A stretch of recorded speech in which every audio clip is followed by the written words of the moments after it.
Hi, I'm Karen Collins with Inductive Charts, and today I want to introduce you to the first book that my dad wrote on the inductive Bible study method. It was called Independent Bible Study by Irving Jensen, and he wrote it while he was a Bible professor at Bryan College in Dayton, Tennessee, teaching students the analytical chart method. And this is also where I learned the method during my 4 years there at Bryan College.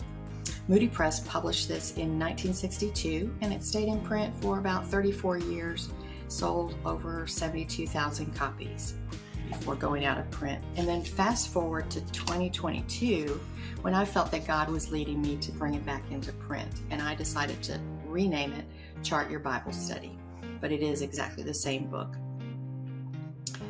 I realized, though, that there wasn't a college course that made this method easy to learn like thousands of us did while we were going through our college years.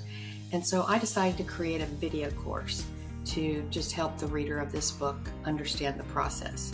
So the bundle is called Chart Your Bible Study Bundle, and it contains the book, it contains the videos. There are 15 videos in the course, and it also includes a charts ebook that contains more than 350 actual samples of charts that Bryan College students made during the course of their time there. Something like this one. This is a new one that I did a few weeks ago.